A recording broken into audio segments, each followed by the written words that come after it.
So itong mga binabanggit ho ng mga pangalan ay mga sinasabing di umano ay malalapit at kaalyado ni Manila Congressman Joel Chua. Siya po ang nanguna sa pag-iimbestiga dito po sa confidential funds ni VP Sara Duterte, yung 125 million na confidential funds na ginasta di umano sa loob ng 11 araw. Pero yung kanya palang mga kaalyado dyan po sa Maynila, ay ito, isang araw lang 132 million. Ito, di ho ba ang nag-imbestiga ho dito sa sinasabing confidential funds ni VP Sara Duterte na nagkakalaga ng 125 million pesos na ginasta di umano sa loob ng 11 araw, ito pong si Manila Congressman Joel Chua. Pero alam niyo ho ba na sinasabi di umano na kanyang isa sa mga alagad dyan po sa Maynila ay gumasta ho ng 132 million pesos. Nagpaingkaso ng tseke. 3 araw po bago sumapit ang eleksyon at ito po ay sa loob lamang ng 1 araw. So dito ho mga kababayan ay kung saan ay kinukundina ito pong si VP Sara na sinasabing ginasta sa 11 araw ang 125 million pesos na confidential funds.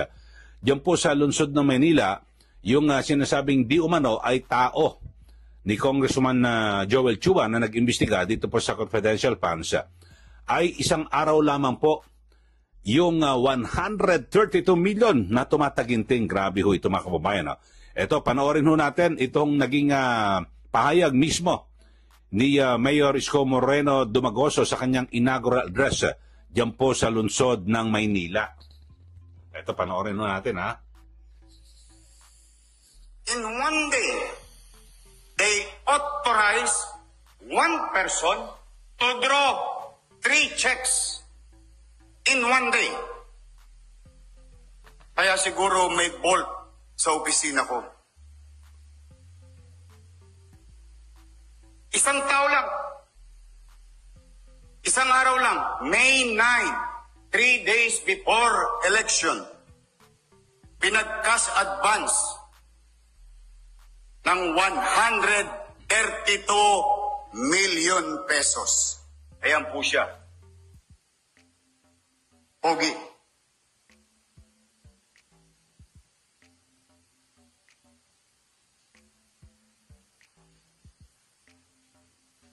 Grabe ho mga kababayan, no? 132 million. And let me repeat, in one day, 132 million pesos. Ang pangalan po niya, Jonathan Garso. Kahit na ipinagbabawal ng Omnibus Election Code, ang titigas nyo, ang lupit nyo, para kayong alkohol, wala kayong patawad sa mikrobyo. Basura kinukuha niyan Isa pang mataas na opisyal ng City Hall, lilingunin natin sa tawag na Assistant City Administrator. Nag-transfer ng malaking pondo from General Fund patungong Trust Fund. Yorme, wala naman pong masama doon, nag-transfer lang pala. Anong ibig ko sabihin? Gumastos na 683 million sa trust fund at bawa, hindi tama, hindi otorisado. Nung mapubuking na, inutusan mag-transfer from general fund upang ibalik sa trust fund. Ang pera, 683 million pesos.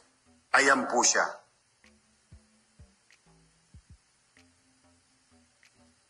Joy Dawis Asuncion. Anong buwan?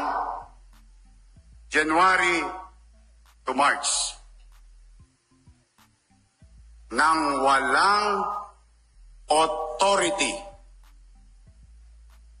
Ibig sabihin, winawaldas natin yung trust fund and the basic concept of trust fund. That fund has dedicated or merong takdang gamit nagalaw kung saan ginalaw sa mga manonood o manatag kayo. Aalamin po namin yun.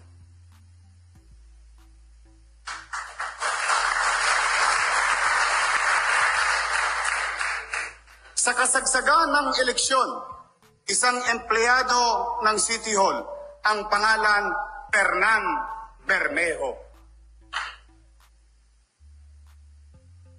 nag-cash advance ng 641 million pesos, Councilor Jong Isip.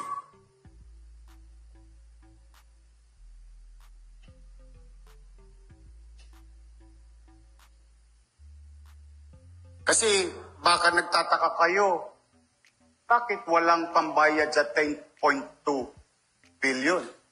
Service render, product receive, product use, and so on and so forth. Nasaan ang pera?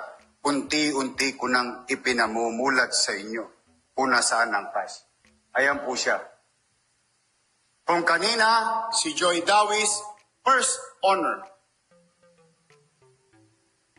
Ito po, magna cum laude.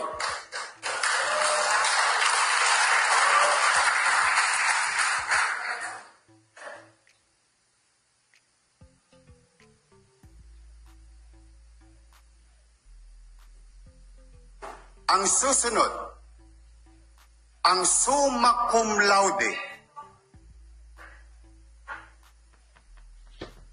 Attorney Marlon Lacson, amounting to 1.1 billion pesos.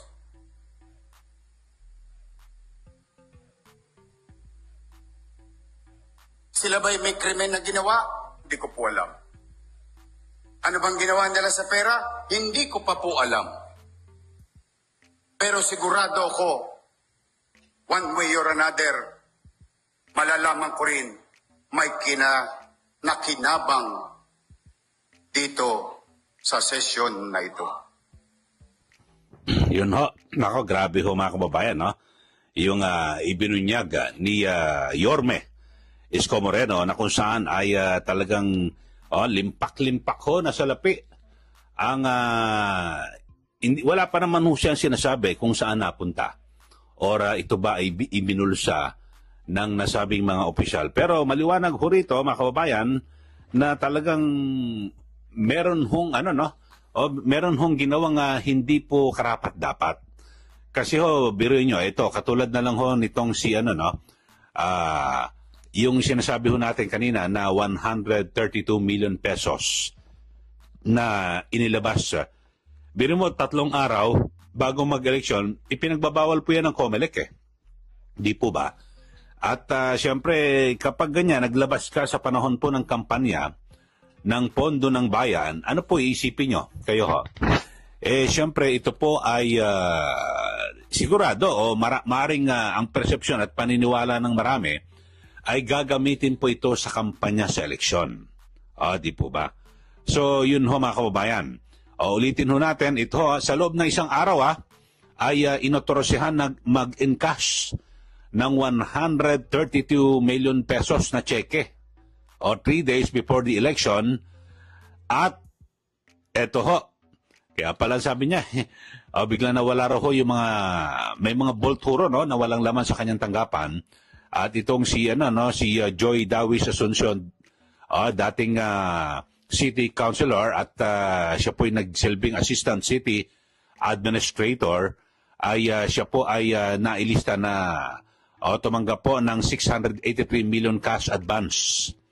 Matindi ho mga kababayan. Tapos yung Fernan Bermejo, na siya pong namuno sa Public Employment Services Office o PESO, di umani nakatanggap ng 641 million na cash advances. Ang pinakamatindi ay itong si Attorney Marlon Lacson, dating secretary ni dating Mayor Hani Lacuna, na sinasabi nakapag-secure ng 1.1 billion pesos na cash advance.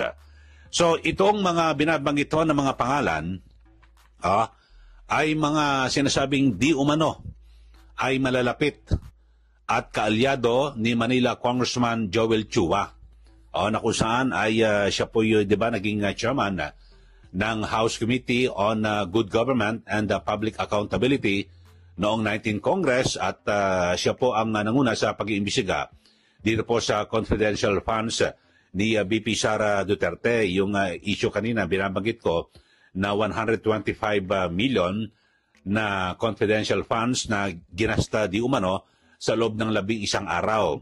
Pero yung kanya palang mga kaalyado dyan po sa Maynila, ay ito, isang araw lang 132 million nag-cash advance. Bagamat wala pa hong detalye, ito pong si Yorme, kung saan napunta ito hong pera, yung 132 million, cheque ho ito, pina-encash . So, pero ang matindi ho rito, 3 days before the election, saan gagamitin yung pera? Bawal na ho kung ano-ano mga project po sa gobyerno. Bawal na ho magsagawa ng kung ano-ano mga proyekto dahil sa kampanya ho, sa eleksyon . Tapos marami ho, nakakalula, ito hong napakaraming pera pala na biglang hindi pa ngayon maipapaliwanag kung saan napunta. In fairness, binabanggit naman ho ni Yorme na wala naman siya sinasabi na ibinulsa. Agad na ibinulsa yung nasabing pera. Pero nakapagtataka at talaga namang nakakagulat ho, mga kababayan. Ang daming pera. Pero alam nyo ho, ang matindi, talagang sabihin natin ay bumahan ng pera sa panahon po ng kampanya sa eleksyon diyan po sa lungsod ng Manila. Ang matindi ho nito, mga kababayan, ay nag-iwan ho ng 10 bilyon, mahigit 10 bilyong piso na utang ang lungsod ng Maynila. Yun ho. Kaya binabanggit lang naman ho natin dahil sa, kaya ako na-discuss po ito kasi meron tayong mga sources at nagsasabi na di umano ay yung mga nasasangkot ho ngayon diyan po sa kontrobersiya, skandalo sa napakarami hong milyong-milyong pina-encash at yung mga cash advances ay di umano ay kaalyado ni Manila Congressman Joel Chua na siyang chairman ng House Committee on Good Government and Public Accountability na nag-imbestiga dito po sa confidential funds ni VP Sara Duterte. Sana dapat tingnan niya ho ito. Itong ni Congressman Joel Chua at Kong Chua, pwede ho kayo magpaliwanag dito po sa ating palatuntunan at linawin niyo ho ang inyong pong kaugnayan dito po sa mga taong ito na naibunyag po ni Yorme na grabe ho yung mga cash advances to. Talagang saan mo gagamitin yan? Milyon-milyon, isa pa umabot ng 1 bilyon sa ilang mga buwan na kanyang panunungkulan. Grabe ho. So, yun lang ho, mga kababayan, at